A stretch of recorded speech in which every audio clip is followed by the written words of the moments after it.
a long time, this time a long time, this not there before time. Long time got them lang logy, now you got them bongolo. Long time got them lang logy, now you got them bongolo. This time a long time, this time a long time, this not there before time. This time a long time, this time a long time, this not there before time. Long time got them dirty dam, now you got them concrete road. Long time got them dirty dam, now you got them concrete road. Long time got them dirty dam, now you got them concrete road. Long time got them dirty dam, now you got them concrete road. This time a long time, this time a long time, this not there before time. This time a long time, this time a long time, this not there before time. Long time got them jug lamp, now you got them electric light. Long time got them jug lamp, now you got them electric light. This time a long time, this time a long time, this not there before time. This time a long time, this time a long time, this not there before time. Long time got them broad bottom, now you got them tight straight. Long time got them broad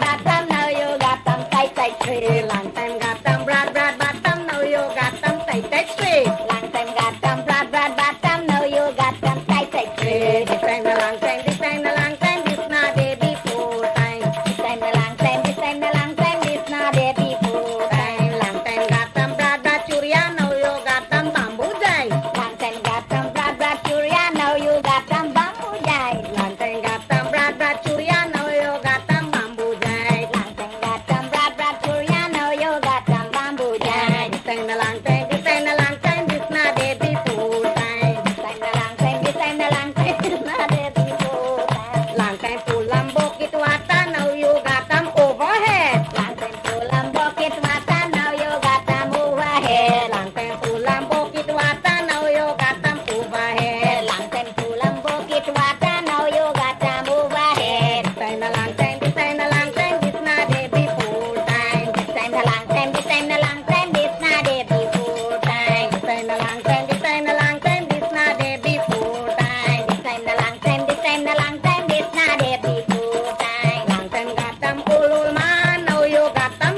young guy. Long time got the old man, now you got them young guy. This time a long time, this time a long time, this not there before time. This time a long time, this time a long time, this not there before time. This time a long time, this time a long time, this not there before time. This time a long time, this time a long time, this not there before time. Long time got them donkey cat, now you got them DeSoto. Long time got them donkey cat, now you got them DeSoto. Long time got them donkey cat, now you got them DeSoto. Long time got them donkey cat, now you got them DeSoto. This time a long time, this time a long time, this not there before time. This time a long time, this time a long time, this not there before time. This time a long time, this time a long time, this not there before time. Hello, this is attorney Shellen Washington, owner and founder of the Washington Law Firm located at 455 Utica Avenue in Brooklyn, New York. We're specialized in medical malpractice, personal injuries, matrimonial law, and landlord and tenant. If you're in need of legal representation, please give us a call today. The number to call is 718-877-3100. Consultation is free at no cost to you, so call us today to see if we can be of any assistance to your legal needs. Again, the phone number to call us is 718-877-3100. If you are looking to have your statutory declaration, affidavit of income, identity, damage or lost passport, lost license, tenancy agreement, agreement of settlement, power of attorney, last will and testament, and certification of documents, then you need to visit the Alistair Collins firm, located at the Killian Mall, 162 Lamaha Street in Georgetown, between Camp and Waterloo Street. Alistair Collins is a commissioner of oaths and a justice of the peace. Make certain you visit him or call for more information at 649-6410 or 685-6448 or 503-1451. And there's adequate parking available. Go down to the Alistair Collins firm and have all of your legal issues settled and brought to the fore. Alistair Collins firm, Contact them at Alistair Collins Firm.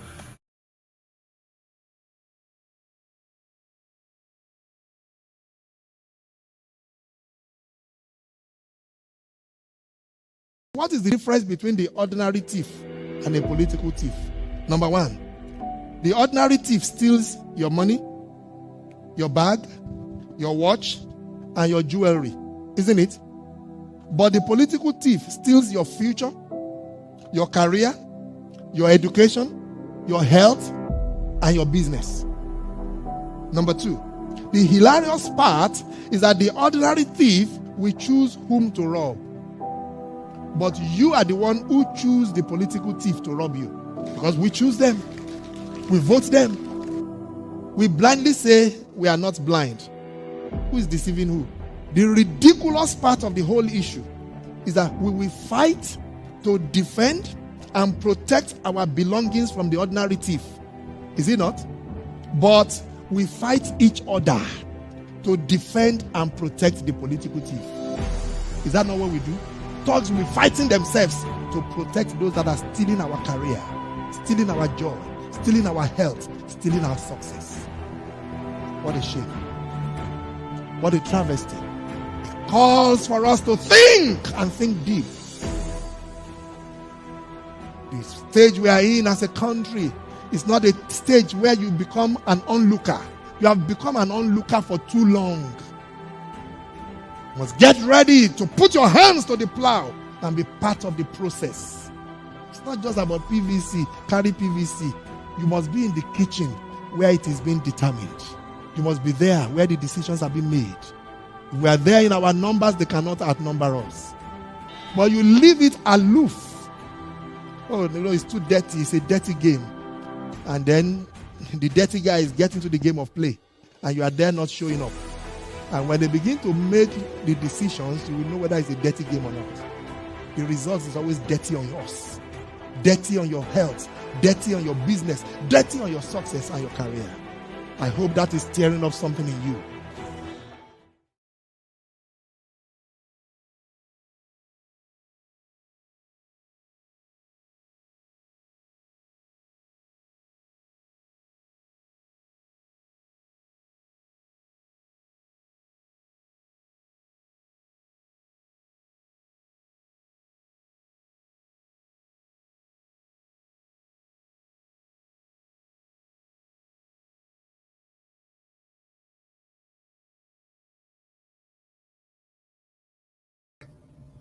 Good evening. My name is Mark Benchap. Let's get ready to rock and roll right here on Straight Up 107.1 FM. I'm noticing that it's boots on the ground. I'm not sure why the operator put this up, and Josh or Earl, I don't know why you guys put this up. We know that Lemon is on vacation. He took the night off. But whoever put this, which one of the operators, either Josh or Earl put this up, I don't need to start this program like this. I don't know when was the last time I've heard about boots on the ground. That seems to be something of the past. No longer boots on the ground. Boots on the ground. Boots on the ground. I'm not hearing it. It seems as though boots on the inside, boots internally. So the boots is used maybe for each other, but not on the ground. Boots on the ground. I don't know. Good evening to all of you. I'll give the operators maybe, I don't know how long I should give them to remove this boots on the ground. Nobody wants to hear boots on the ground because nobody's hearing about boots on the ground. Right, Charlene? Nobody. Desiree and Denise Booker and Wendell and everybody and J.R. Crawford and Samuels and all whoever and Terry Weeks, my British friend originally from Mocha. Good evening, Terry. And Brenda, we get a lot of Brendas here tonight, right? Brenda, what is it? Brenda Braithwaite, we have Brenda Casey, we have, who else? Look at boots on the ground. Anyways, we have the Honorable Gianarine Ramsarup with us this evening. We'll bring him on. We'll bring the Honorable Member of Parliament on. I want to ask him some questions about this budget and all these different things. But can the operator please remove boots on the ground, please? Because you guys will be suspended. I'm serious about it. Remove this boots on the ground. I give you guys 30 seconds to remove it. Now there's a difference. I didn't say replace it. I said, for crying out loud, I said, remove it. Don't tell me about boots on the ground, man. There's no boots on the ground. None. There's no boots on the ground. Right? They're done. They're done with. It's done with.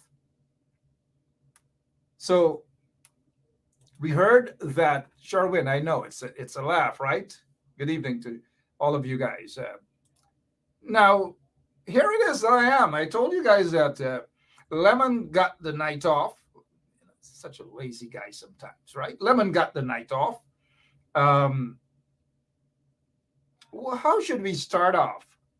First, we heard about a story that there was supposed to be some sort of recall. And Ganesh Mahipal topped that list.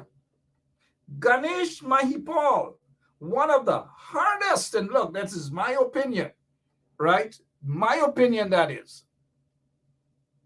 And I was wondering, what sort of justification to recall somebody like Ganesh Mahipal? Even though I invited him to be here tonight, he said he is tired. He was up since 4 o'clock, but Ganesh has to understand politics. You're not tired. You got to walk. Whether you think I want to be on this show every night? Don't you think I'm tired? I had to rush it. Put on a shirt, throw on a tie, and I stand up. I'm not like some of those guys who sit down and they get sharp pants and boxer shorts and thing, anyways, but that's politics, Ganesh. But I invited Ganesh tonight, and for the first time, Ganesh has declined. He says that he's tired. Yeah, but I know Ganesh is indeed a very, very hard working individual. At least we all get that impression, right? During the course of the recounting of the votes that Mike Pompeo and all of them want, what they wanted fake votes and everything counted. Yep, that same Mike Pompeo and his crew, maybe crew spelt with an S in front as well, right? They didn't care what sort of votes, rotten votes, spoiled votes, everything they wanted within there. And so Ganesh was there at the recount center. They were doing something inside. But when a lot of people, I want you guys to hear me out on this, because after this, I want to talk about the allegations Rickford Burke is making before I get to the Honorable MP, another hardworking MP, Gianarine Ramsarup. I want to touch on this, what Burke is revealing, allegations that the PPP allegedly, of course, with some officials in the US. I'll get to that. But this whole thing about recall, Ganesh was there. Ganesh put his life on the line in front of most of those MPs and officials at that time. This is not to say that there weren't others there, right? There is no justification to want to recall Ganesh Mahipal. So anyways, the PMC has issued a statement, a press release. They said, lies, it's fake, it's not true. So I'll hold them to that it's not true. Now, this doesn't mean that when the time comes to recall, some people, one or two people, they have to be recalled. There's no ifs, ands, or buts about that. Don't get me wrong. Some of them are lazy. Some of them should not have been there in the first place, in my opinion. Again, that is just my opinion. Maybe some should just takes a position and just resign. Don't wait to be recalled. A couple of them may eventually have to be recalled. Don't wait for that. Resign. Some of them get several positions. Don't wait for that. Oh, gosh, I want to talk about the budget, but before we get to that, Rickford Burke is alleging that some officials from Georgia and some businessmen and some other politicians, and I assume that those politicians Burke is talking about visited Guyana sometime back last year, August of last year, right? August of last year. And visiting Guyana, and now this here, I want to get to the bottom of this, not tonight, but I will be getting to the bottom of this to do my own investigations on this thing. Now, Burke is alleging that when some business people and politicians visited Guyana, some of them were out of Georgia, but I assume that Mr. Burke is talking about there were some other Congress folks who visited also. Some powerful people who visited, powerful politicians who visited Guyana, right? And it was back in August. I think this is what Burke is talking about. Part of the Black Entrepreneurs Association, BEA, and a high-level delegation from the United States of America. They visited and they met with officials, including that guy, Irfan Ali, who is the head of the installed regime there in Guyana, right? The head of the installed regime in Guyana. Now, at this meeting, right? At this meeting, Burke is alleging, I assume that this is the meeting again, but Burke is alleging that two officials, or maybe more, of the PPP installed government approached officials, and this is according to what Burke is saying. Rickford Burke is saying that the PPP government, right, actually attempted a conspiracy. Now, if they did that, then it wouldn't be an attempt.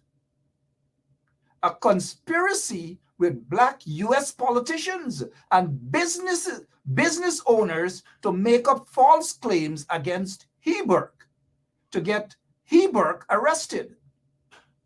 In return for that, according to Mr. Burke, he is saying that they pitched, meaning the regime, the installed regime, pitched to the visiting Georgia group rosy business opportunities in Guyana.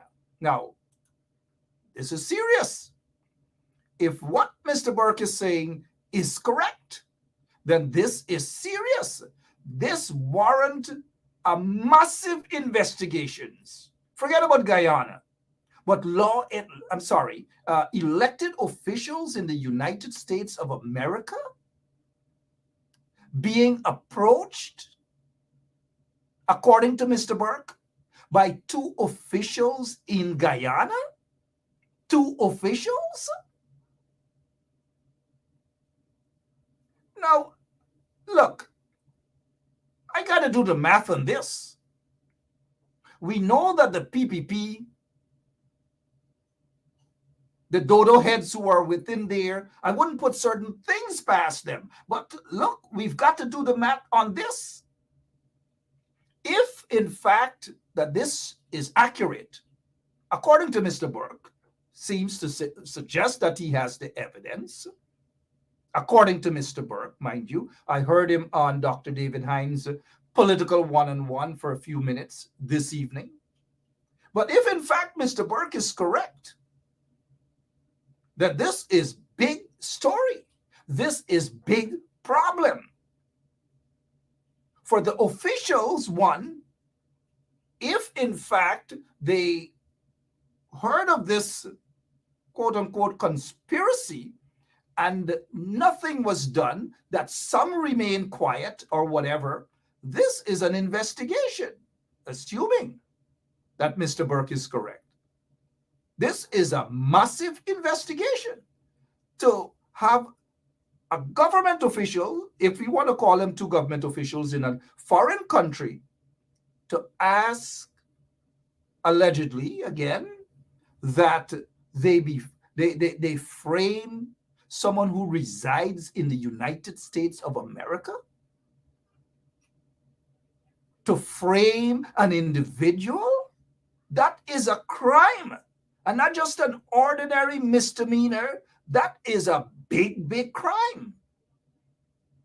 And now Irfan Ali and his regime, they have to respond, and swiftly, to such allegations. Not only Irfan Ali, but the visiting team and those officials who were allegedly, mind you, allegedly,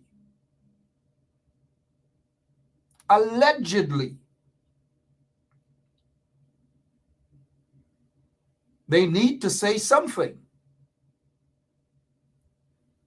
But like I have said,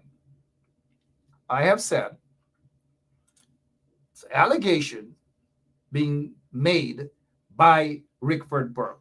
Allegations. I'm just repeating what I've heard, and I've simply said that I am going to do my own investigations as well, to get in touch with those officials and find out what the heck is happening here concerning the allegations made by Rickford Burke and a visiting team of individuals. Again, the allegation being leveled by Mr. Burke is that the PPP, quote, this is Burke saying here, that the PPP actually attempted a conspiracy with Black U.S. politicians and business owners to make up false claims against him in order to get him arrested. In return for that, again, according to Burke, in return for that is that Burke is saying that the PPP has promised them, they pitched to Visiting Georgia Group rosy business opportunities. So, in order, what they're, according to Rickford, is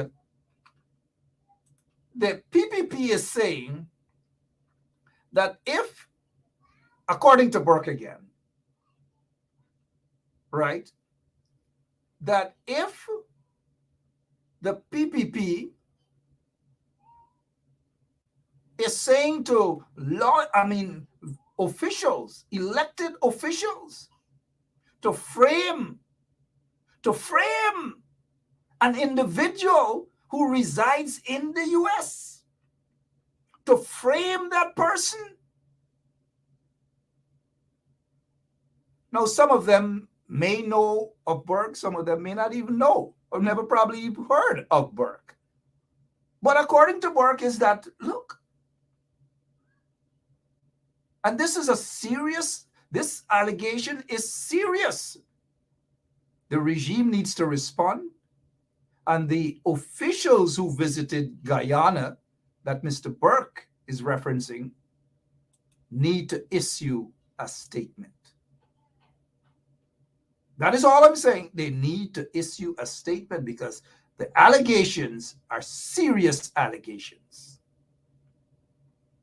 For such an event that allegedly took place, and we are only hearing it from Mr. Burke. This should be big news. This should be big, big news. But so far, we're not seeing it as big news. We're just hearing it from Mr. Burke. It doesn't mean that because we're hearing it from Rickford Burke alone, that it should be dismissed. The PPP needs to issue a statement on these allegations, and the visiting team also need to issue a statement on the allegations. Again, I repeat, they're just allegations so far. I don't know how authentic it is. This is not doubting what Burke is saying. Burke seems to suggest that he's suggesting that he has evidence and that he was told. Everybody is quiet. The visiting team is quiet. The regime is quiet on this issue. And after tonight's program, I hope someone will say something, because those are serious allegations leveled against the installed regime. And people have to start talking. I will get to the bottom of that tomorrow. People have to start talking. Honorable MP Guyana Ramsroof, sorry that I had you delayed for a few minutes. My apologies. You'll get back all of your time. Let's begin with, first of all, good evening. How are you? Hi, Mark. Good evening, and good evening to all your viewers and listeners on 107.1 FM. Good. Thank you. And good to have you always ready to come and talk to the people. And that is what I appreciate. And I'm sure that all of our listeners appreciate that as well. Let's before we get into budget and some other issues and so forth, allegations of such, I know you heard me, allegations of such, they've got to be serious, huh? Most definitely. I mean, it is sad sometimes the way I might not be the appropriate person to talk about this. Sure. But when you see things like that, sometimes you want to know what else do persons want to see happening in our country, knowing what the suppressions or what the discriminations is happening here, especially to our African brothers and sisters. Sometimes you want to know if these people don't look at these things or find out what's happening in a country where we are trying to set things equal. But when those persons come here and doesn't understand the agenda or understand the makeup or understand why they are being set up like that, it's very troublesome, Mark. Very troublesome. Very troublesome indeed. Sad. Even the COVID-19 pandemic, almost every day, 5, 6, 7 persons are dying. I don't know what's happening with that there, because the installed regime in doing nothing. They've been saying nothing. They're not handling this properly. What's happening on the ground, sir? Mark, we know this has been spiraling out of control for the longest while. Today I have, I had to mention to the speaker that if you look at all the government MPs' speeches, you will see that 50% of the makeup has the word AP and UAFC inside. And that's the only thing they know. But when it comes to the issues and policy of this country, they will talk 2 minutes and 5 minutes on that. And I want you to just listen. If you go back to today's proceedings, you will see that. You will see that the amount of cost down the AP and UAFC have, and yet when it comes to the policy and the future of this country, you're speaking less about it. The COVID-19 here, we are always in the back burner or always being the last to know what is really the plan for this government. But they really don't have a plan. They really don't have a plan. If you look into the budget, they're talking about hospital. But the money should be towards this pandemic. You understand me? We have set up that COVID-19 center. Apparently, I thought they would have probably set another 2, 3 more centers. You understand? But they're not. They cost the AP and AFC, but there's a shell they have, but that was not sufficient enough for them. They are not trying to flatten this curve. I don't know if you recall when we were in government, we were trying to be talking about the curve and what system and policy we put in place to flatten that curve. They are not doing that. In fact, they are promoting the spread of the COVID-19 viruses. During the holidays, they have opened up the curfew, and one of their campaign promises on the trail, they say that they're going to remove the 2 a.m. curfew, and they did so. They did so. You understand me? But this time they get caught within a rock and a hard place with the COVID-19 pandemic, and it's keep climbing on them. It's so out of control that they will now want to call on the opposition to be part of the task force. You understand?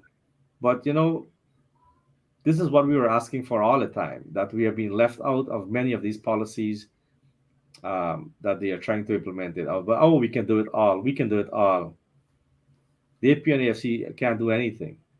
Mark. So this year here, and I heard that the Omicron has a split, meaning it has mutated into another virus. Now this will spell more trouble, because with a small population like us, with the lackadaisical approach of policies, every single Guyanese here will end up getting this virus. And if you notice that we have been put on the destination list for I can't remember exactly what was it, but Guyana was put on the list, on the watch list, for as a destination not to travel, to caution people because of the CDC.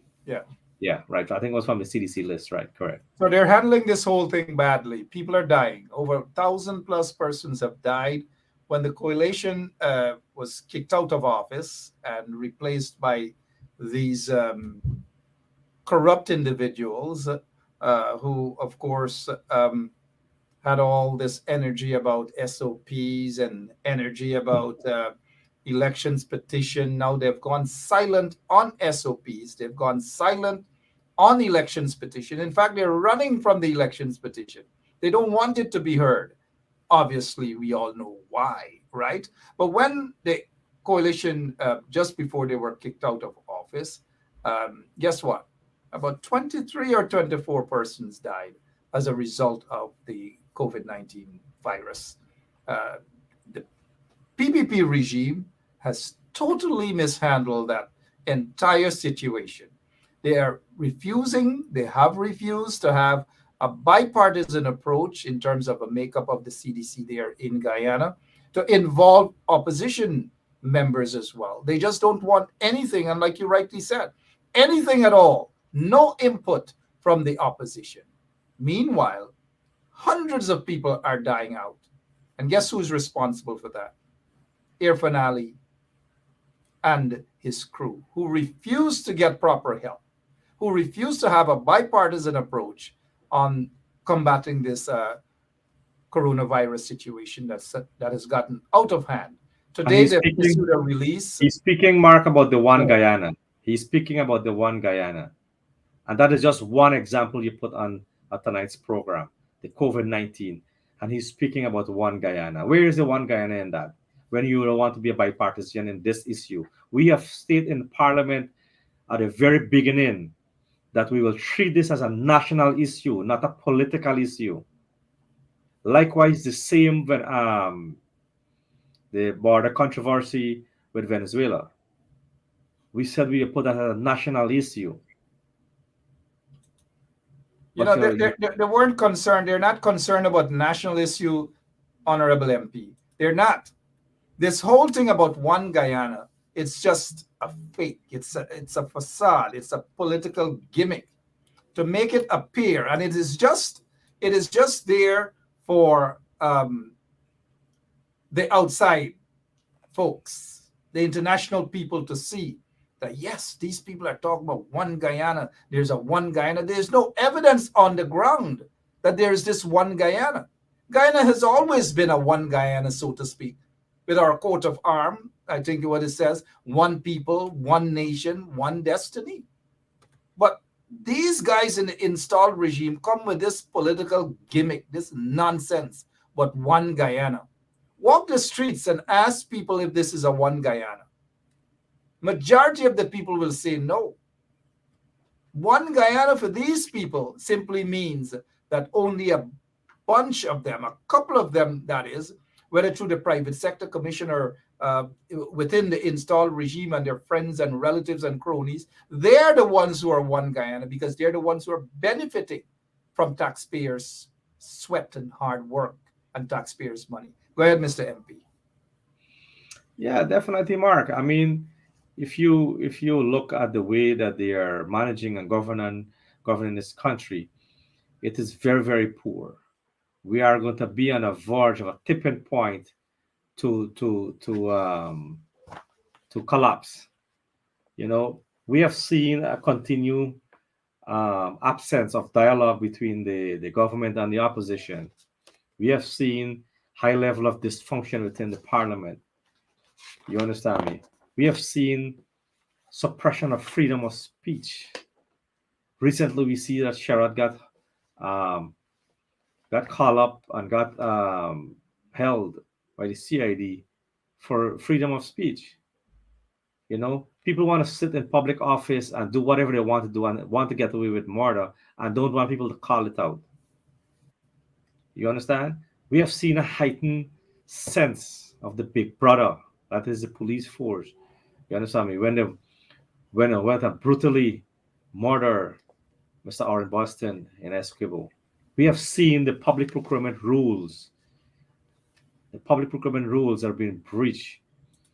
18 months, and they could have not set up the Public Procurement Commission. 18 months. Contract was awarded to their friends and families. You know, the refusal of government to entertain and listen to the citizens of this country when we were talking about the Natural Resources Fund. You know, they were asking and calling and appealing to the government. So, you know what, put this on hold. Give us a 2 weeks more extension. Let us put our input into it before they repeal the AP and UAFC 2019 Natural Resources Fund Act. You know what I mean? So the governance issues is a problem here. And I'm hoping that your listeners and the viewers here are hearing what I'm saying. That the governance in chaos. In 2022 budget, the PPS, the plan is really going to empty this Natural Resources Fund. That's one of the biggest mistakes they're going to make. You do not use money to offset your expense or debt at the beginning. Now is the time they should be borrowing. But what you do is that you use the money and invest it in businesses that can bring in income so that what you'll have two things. One, that you will still hold your income, and two, you will be getting profit from it. We have seen that around the world, especially oil-producing nations and countries, you are seeing that the people are investing, the government is investing the money in business like shore base. You understand me? They are investing in things like refinery because those things will bring direct benefit to the people of Guyana. But if you put it on Mark Benchop to own a shore base or to own a refinery, is he alone getting rich? And just a few workers will be getting some money. Am I right, Mark? Well, that's how they operate. Honorable MP, I saw earlier there's a report from the regional chairman of Region 6, Mr. Armagon. Yeah. I haven't seen Dennis Armagon in years, but hear what he's saying, that there was an investigation concerning the flood release grant out there in Region 6. As you can recall, and our listeners can recall, that there was a whole host of allegations leveled against those PPP officials in Region 6 of widespread corruption as it pertains to the flood cash grant release. Mr. Armagon, of all person, Dennis, if you look watching, good evening to Dennis Armagon, who's the regional chairman of Region 6, has said today, according to reports in the news, that there was an investigation. In other words, they investigated it themselves, and they arrived at the conclusion that there was no evidence. There is no evidence of corruption. Your take on that, sir? I see you're smiling. Yeah, because I shared a thing today. As soon as I finished my presentation in Parliament, I saw that came up, and I was like, if I could have seen it before my presentation, I would have definitely hammered it in my presentation today. But the question is, who did this investigation? And you cannot put cat for watch my milk. You know what has happened? You can drink them out. So what they did, they he probably set up a team, and he needs to say the team who went to do this investigation, and put the old people to investigate the old people, if you understand what's happening there, because it's the comrades they're giving that money to, because persons who really deserve it didn't get it. So the people them came out and talked on the videos. Did Morgan, didn't he see that? Didn't he see that? Yeah, so and somebody has just corrected me. My apologies. It is David Armagon. Yes. Yeah. Well, the Region 6 chairman. You said it, Region 6 chairman. David. So if you went there, that's perfectly fine. But you are correct, and we just used him as an example. He's the regional chairman, responsible for all of that flood through his good friend Zulkafar from Bloomfield Village under quarantine. So Armagon and Zulfikar and all of them are buddy friends, right? So they need to be responding to people who did this investigation, who concluded that there was no corruption, when in fact even PPP supporters were complaining that there were corruption, massive corruption. But yet Armagon came out, the chairman for Region 6, and said that there was no corruption. Well, he should release it. He should release a report online. He published a report. Well, you're in Parliament. You have to write to him. You guys have to ask him to release that report. We will do that. We'll definitely do that, Mark. We definitely will do that. Because I'm waiting also on the report for the fishermen, the fishing industry. Oh, how long have you been waiting for that? Well, Mark, I think there was a conclusion drawn to say that the drilling of the oil is not the cause of the fish decline. So that's another report that we were probably going to ask for. So there's two reports we'll have to ask for. You guys are waiting too long for reports. The PPP is not going to give any report. And just like the report out there in Region 6 and allegations of widespread corruption of the flood relief grant, that lots of millions and millions of dollars given to their friends and cronies. Those were the allegations. They investigated it amongst themselves, and they are saying there was no fraud. And they expect sensible people like us, and like the thousands of people who are watching and listening to this program, they expect us to believe them. Not me, not you, and not most who are listening to this show right now. I didn't get a chance, Honorable MP, to watch your presentation. I heard of some good presentations made by members of the coalition.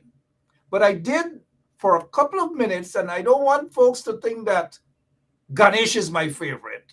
Ganesh and I abuse out sometimes. But I did listen to a couple minutes of Ganesh, and he made sense. And I'm sure just like all of the other MPs for the coalition made sense. Forget about them chaps on the other side of the pond who basically just jump around, leap around. You guys know what I mean. They don't make much sense at all. But what Ganesh said is that they talk about training the workforce, training people. There's no evidence of that. They terminated the services of 3,000 plus civil servants. They closed down a college, Bertram College, Training College, shut it down. Do you think they give money to Crystal Labor College and all these other? They don't. They spite citizens in that country. They don't train young people.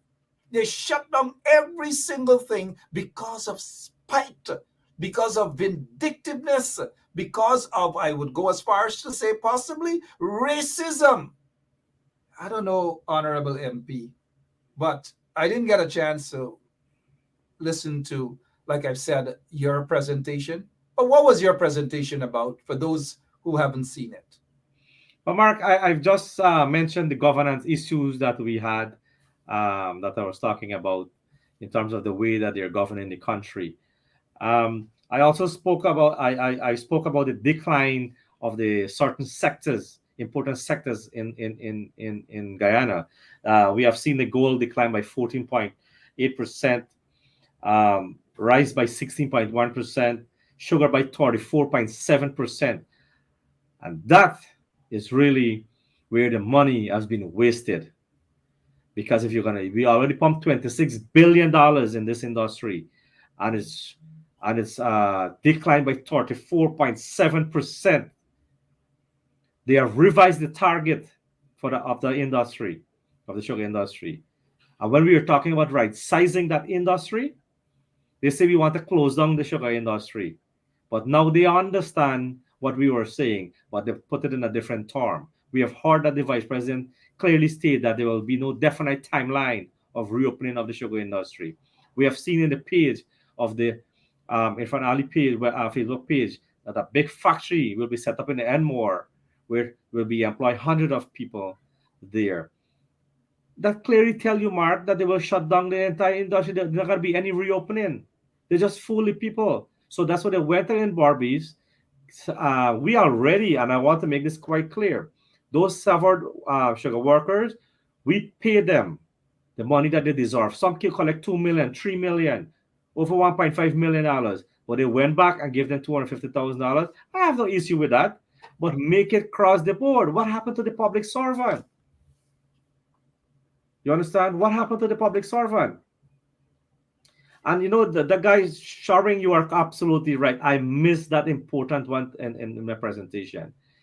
The gold declaration declined because of gold smuggling is up. It declined by 14%. Honorable MP, I'm sorry that you missed that. That's a serious thing.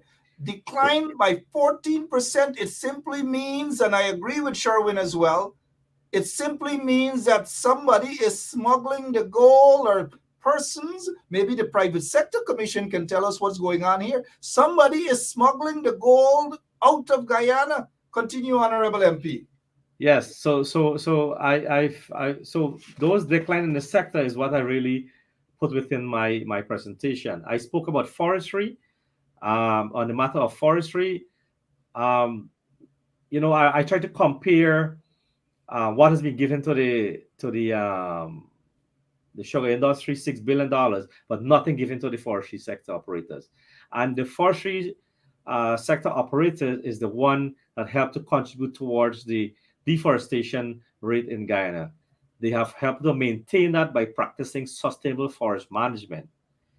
We try to keep that number by 0.05. And from that, we have earned over $137 million coming from Norway. That money was never spent or touched by the AP and UAFC government. This government came in, and they first in 2021, they have given $85 million to set up solar panels and so on, but nothing came to the forestry operators.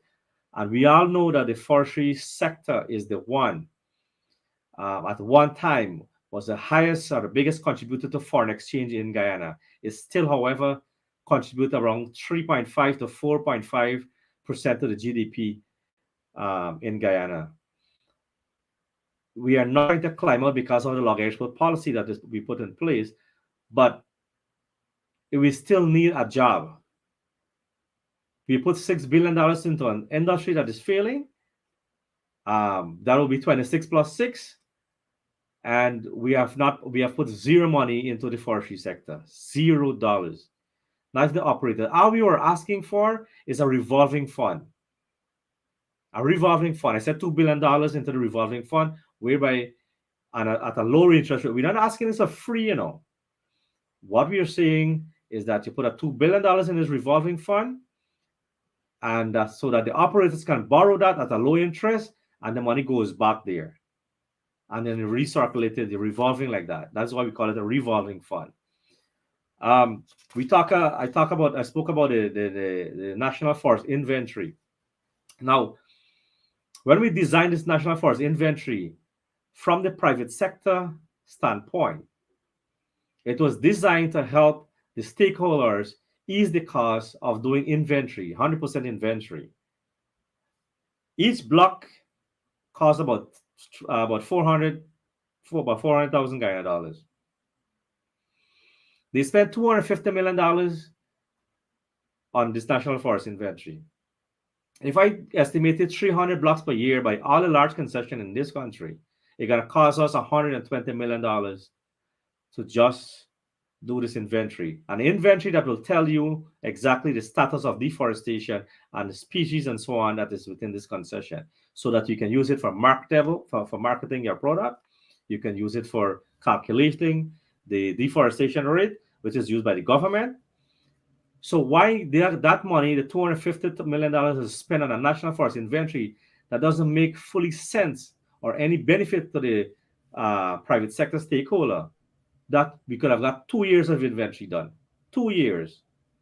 You know what, MP? They're not concerned about that. They're not bothered about that. Lots of other things are watching, that people are watching. Sorry. What do you think about the building of some road by 2 Indian companies, I believe, that they bid, and they're the highest, or the company is the highest bidder. The highest bidder was given that contract. I think it's almost triple that amount. I know you saw it. What is your take on that, sir? I saw the headline, Mark, but I didn't read the details. But I just briefly, scanned it through. But I saw it. You see, I spoke earlier on the program about the PPC, that is the Public Procurement Commission, and the important. If that was in place, you understand, and with the tender board, they should be able to scrutinize this. But they are hustling. They are hustling before this commission set up. You understand, to squander the money. How can you put up a road project as high as a bidder? That is not the rules we have. That is not one of the tender board rules. You understand? So I am suggesting that you also have to look at where the money came from. Well, the money came from the Indians, from India. Exactly. The government of India. Exactly. And you see who just got it. Just like what the Chinese do. If the Chinese give $1 billion for some project, they want the contractor to be. Now, Mark, I want to add this piece in. I really want to add this piece in. And this is coming from the former finance minister with St. Jordan.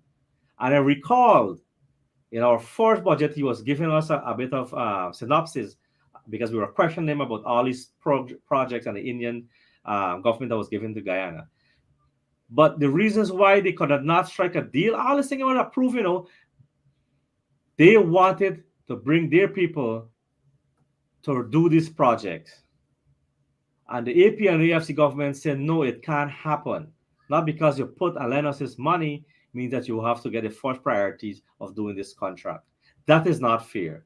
How would that benefit Guyana? You're only going to have the physical infrastructure, and you have to pay for that. Me and you, taxpayer money, got to go pay for that. Like somebody's saying here, and thank you so much, Carl, Honorable MP. Sorry about that. $48 million. But according to the report, it went to the highest bidder for 100. The engineers are saying that it cost $48 million. But the highest bidder is $116 million. Corruption. High possibility of that. Red flags upon red flags.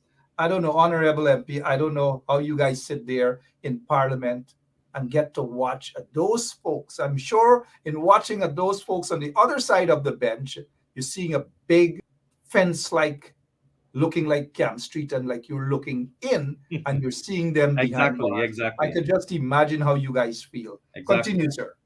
Exactly. Continue. So Mark, the way that in 18 months, in 3 budget, you can understand the amount of corruption that happens. Because if we are spending so much billions of dollars and the poor people in this country are still crying, food prices are increasing, vegetables price in the market are tripling, where is the money going? Well, That we is a all thing because know, Honorable MP, we somebody all put know where that the they money need is going. yeah, if somebody put that simple road increased $116 million Yeah. from $48 million to $160 million. That's probably Something is more than fishy about these individuals who are there. And again, I don't know how I take my hats off to you guys for having the nerve to sit there. The guts, as we say in Guyana, bravery, the courage to sit there and watch those people on the other side.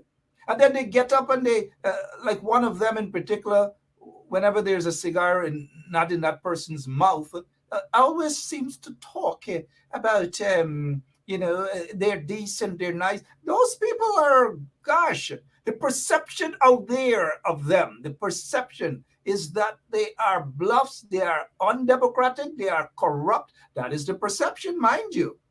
I'm not saying that. I'm listening to those people out there and their views about them, but I don't know how you guys take them. Honorable MP, you mentioned that the $250,000 that was actually given to sugar workers who received their severance package. So the PPP, Barrett Jack Deere, rushed down to Berbice, rushed down to Skeldon. Notice every time they know that their back is against the wall, they rush down to certain areas to give them a 2-inch road or to give them flood relief or something to give them. So Barrett Jack Deere rushed down to Skeldon. And when he rushed down to Skeldon last minute, he talked to the sugar workers and they rushed out there. But just a couple of them got the $250,000. Couple of the sugar workers. A lot of them reminded him, Jack Deere, about the $200 million that was wasted on that Skeldon factory. The PPP has been lying to sugar workers for as long as the sugar workers can remember.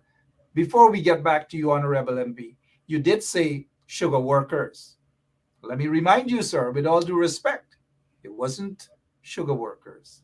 It was just some sugar workers. Here is what this sugar worker has to say. Good afternoon to all my Facebook friends. Today, I am doing this video for my fellow workers to understand that the government of today is not for the working class people. I am saying this simply because all of us are aware that our official from the government yesterday or a few days ago make some announcement, and one of the announcements is to give the severance people maybe $250,000. I have no problem with those giving the severance people money, but my problem is these workers already receive all their benefits, and most of them are working in different estates. End of the day, I have a problem with that. Recently, the agriculture minister says that in order for this industry to survive, we need $1.6 billion. And if this is true, how come this official can come and give out money just like that? This is a problem.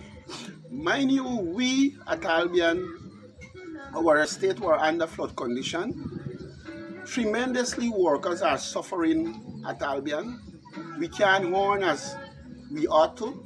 And so this is a problem right now. For the longest while, we do not have a wage increase. And we believe that this announcement, all sugar workers supposed to benefit off of this announcement. And rightly, I am demanding now my $250,000 because all of us deserve this money right now. All right, Honorable MP, you heard him before, Mr. Parks. Ernie Parks. Good evening to you, Mr. Parks. Go ahead, sir. No, you're absolutely correct, because we have no discrimination of giving that $250,000, and there we go. We hear it from the horse's mouth, um, uh, and that is why we were saying that you need to level that playing field. You cannot give those that is not working $250,000, and those that are working nothing. That is what Horny is trying to say there, and he's absolutely right. He's absolutely right. You just can't do that, and that is why when we're talking about equitable distribution of resources, that is what we're talking about, and you hear it there for yourself. And there are many more like that. Many more like that. You know, Mr. Relief MP, is the same thing. you have experience of the sugar industry, lots and lots of experience. And now let me ask you this question. The PPP sent home over 3,000 public servants. That's not propaganda. That's a fact. You are a member of parliament. The figure, the numbers, is that inaccurate? 3,000 plus public servants. The PPP sent home. Is that accurate? It is accurate, Mark. It is. It is. We were doing a check. We were checking this as we were going along, and we had a system and a database set up where we were checking this here, and people were giving us the information. And it's over 3,000 plus indeed that was sent home. So when you're talking about firing how much thousands sugar workers, they calling them. You see, they call it three sets of numbers. One time was 1,500. One time was 7,000. Next time was 10,000 sugar workers. They keep increasing the number all the time. But when they recall to have them to go back to work, they were shocked. The turnout is probably about just 700 workers, and they're all underpaid by the always underpaid with the wages. And we have saw that many of them have complaining on the payment system and how they've been robbed. You have seen several videos on that. You know, MP, I know you've had a busy day. I know your presentation in Parliament, top of the line presentation. I will go back once I have some time. I promise I want to watch what you guys are saying. Sure. I didn't watch it because I was caught up with some other engagements, but I need to see it. I will take time to listen to the opposition, their address on the budget presentation.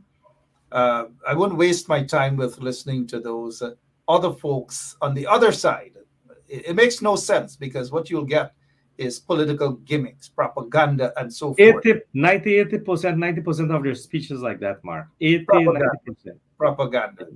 Honorable MP, I know you've had, like I've said, a busy day. I can see that you're a bit tired, but I also appreciate the fact that you have taken time out. You could have said, no, you're tired. Ganesh said, no, he's tired. So I know he's not sleeping. He's peeping this show with one eye. Ganesh, good evening to you, my friend. Good evening. Honorable MP, the PPP, they oftentimes accuse the coalition, you guys, that when you folks were in office, that y'all terminated 7,000 sugar workers. Talk a little bit about that, and how much of that is propaganda? Go ahead. Mark, the entire thing is a propaganda. The entire narrative is propaganda. We have ensured, look, you made a statement that I had experience about sugar workers. And let me go back from the beginning. I joined Gaisuku in 95, 96.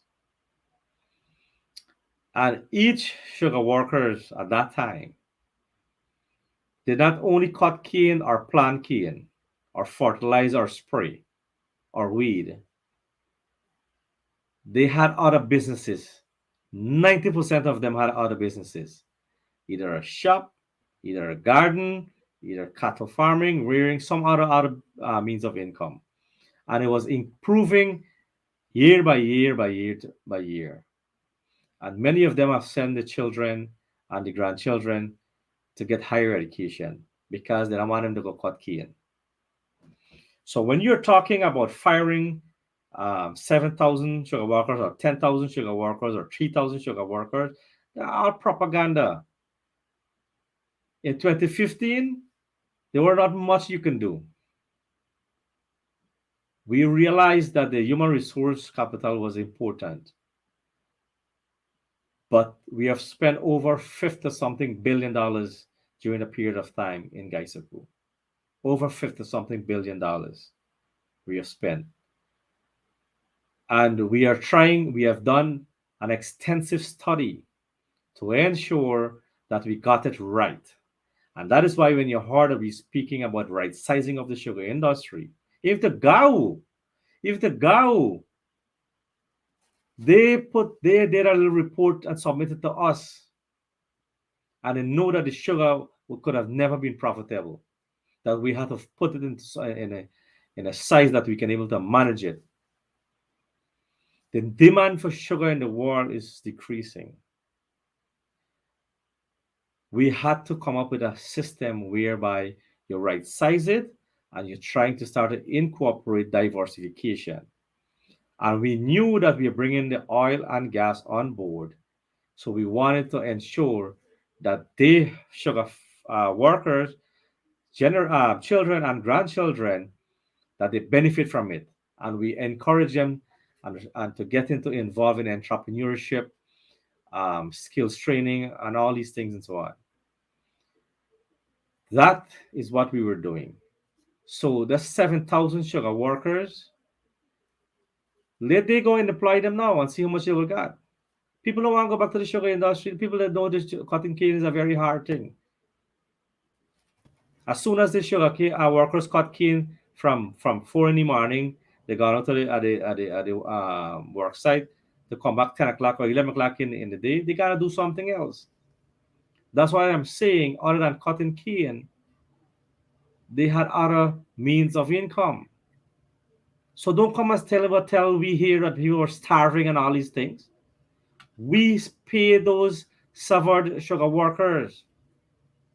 We pay them, and they were paid based on the international labor requirements. We had a consultant who came in and did that work.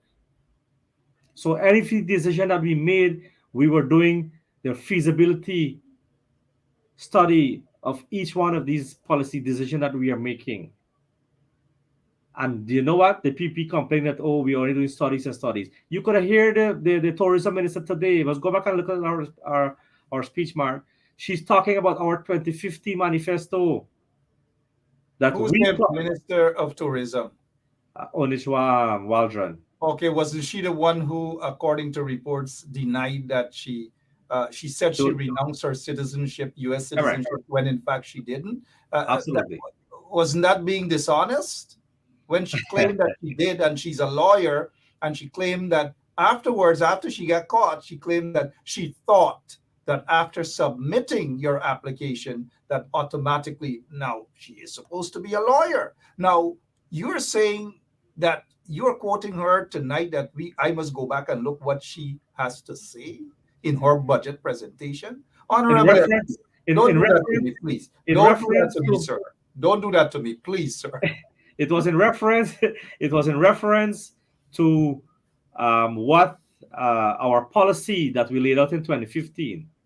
You understand? It was in policy. So every single thing that you mentioned in our speech was the policy of the APNU AFC 2015 manifesto, that we propose it and they deliver it. We propose it and they had no vision. They had no plan. And I wouldn't get in a cat fight. I wouldn't get in a cat fight with the minister. You understand? Because that's not my style. You understand? So at least you wouldn't get in a cat fight with that minister. But there are other persons right there sitting next to her. Love cat fights.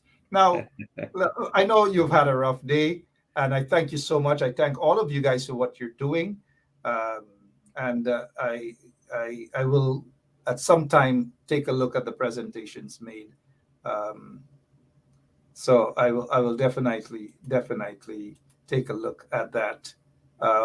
Somebody's talking about somebody's grammar and presentation.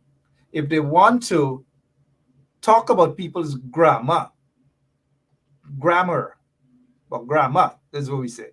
Then go to Irfan Ali, listen to Irfan Ali. Listen to when most of those in the PPP side, Irfan Ali is one of them. Listen to Anand Prasad.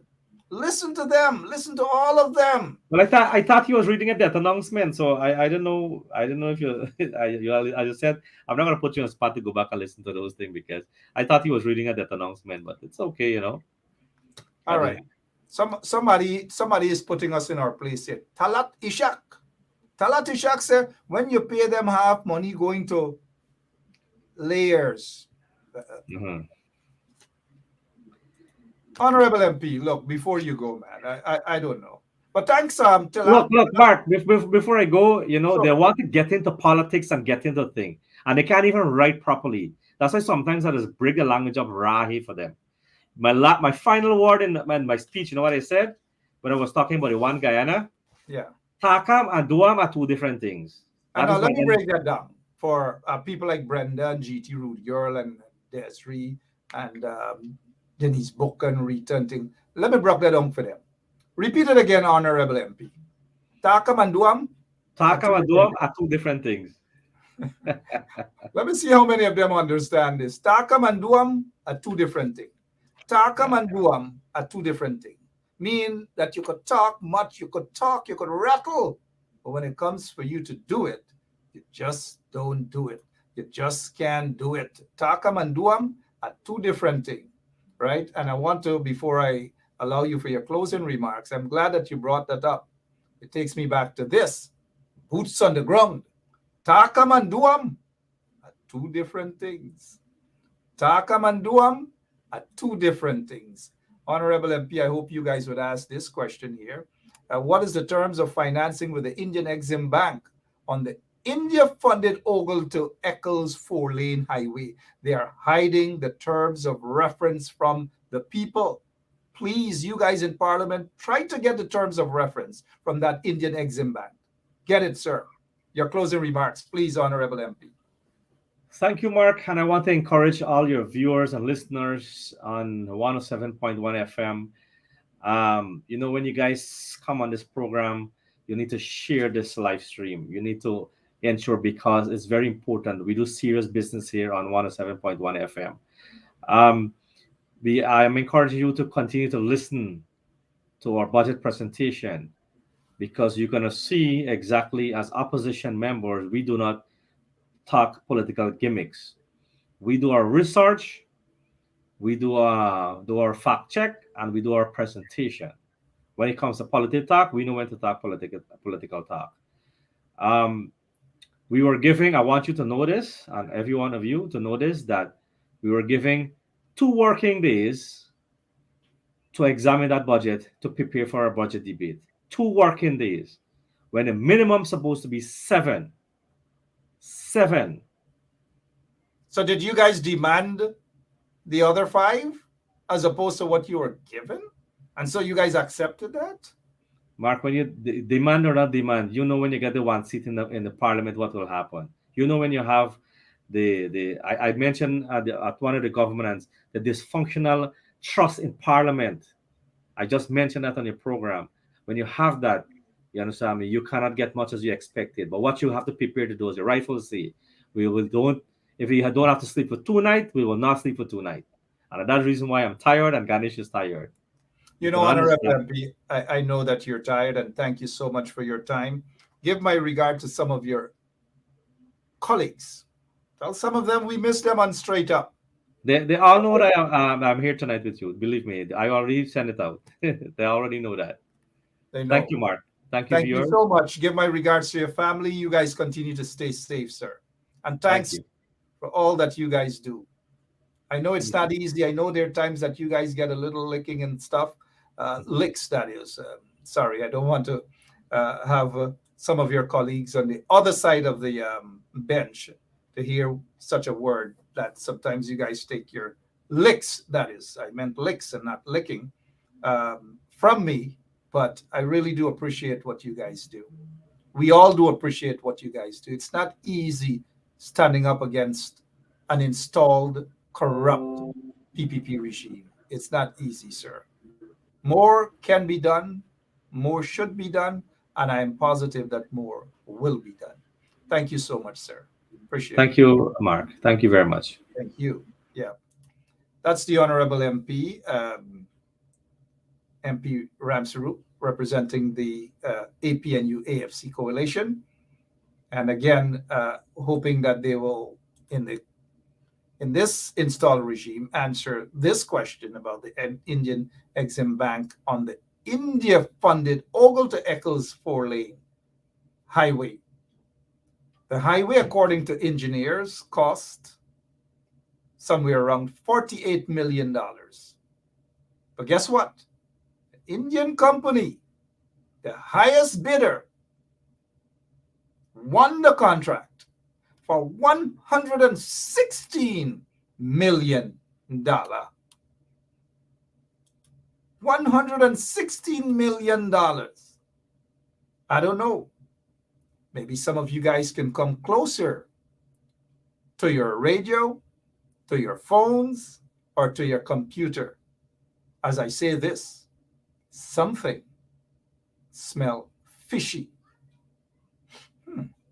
Fishy about that contract, just as something smells fishy about all of the other contracts, and something smells fishy.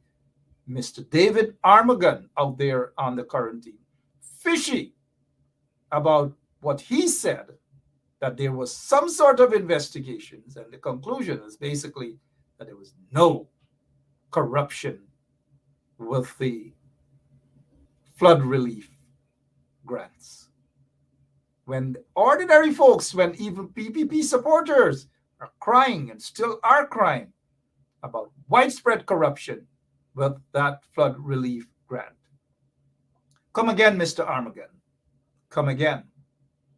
Those lies, based on how people are seeing it, the perception that those are lies, they're not adding up at all. As I promised, I will look into this situation here. Allegations Mr. Burke has leveled, as I explained in the beginning.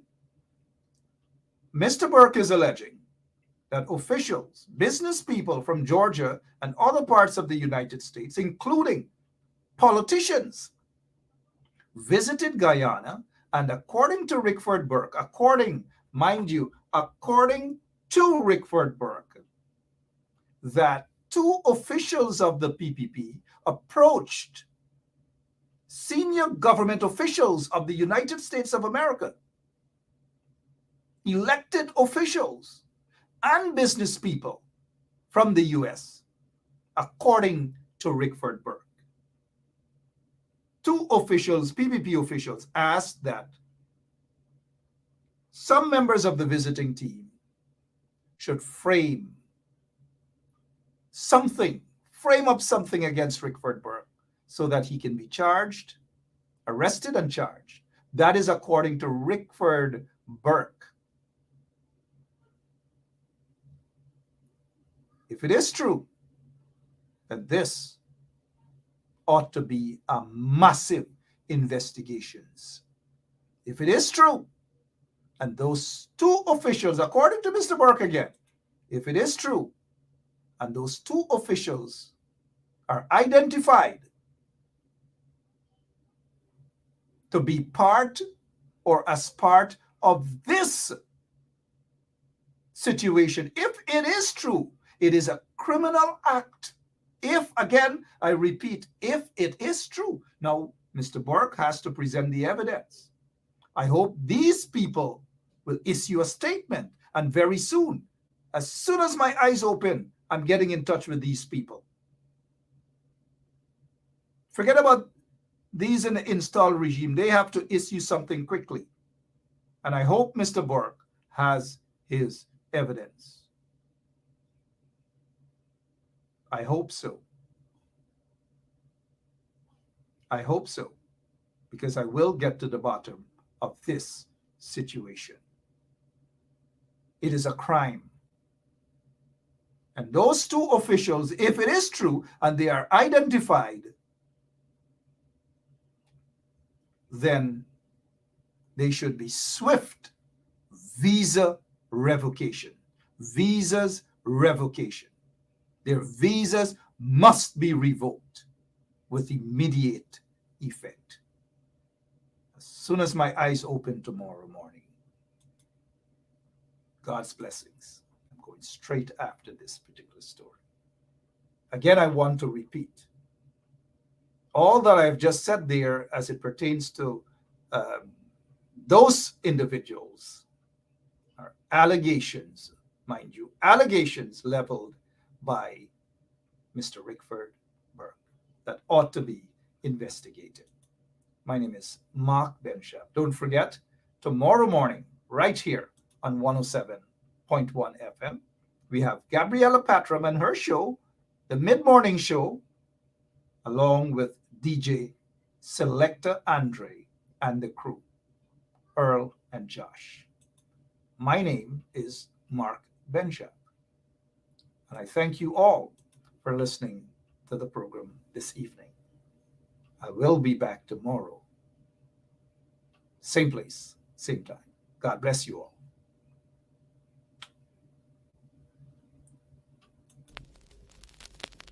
This ain't a long time, this ain't a long time, this not a before time. This ain't a long time, this ain't a long time, this not a before time. This ain't a long time, this ain't a long time, this not a before time. Long time got them lang loji, now you got them bongo low. Long time got them lang loji, now you got them bongo low. This ain't a long time, this ain't a long time, this not a before time. This ain't a long time, this ain't a long time, this not a before time. Long time got them dirty down, now you got them concrete road.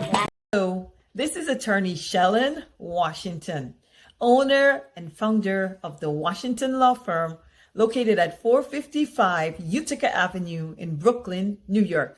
We're specialized in medical malpractice, personal injuries, matrimonial law, and landlord and tenant. If you're in need of legal representation, please give us a call today. The number to call is 718-877-3100. Consultation is free at no cost to you. So call us today to see if we can be of any assistance to your legal needs. Again, the phone number to call us is 718-877-3100.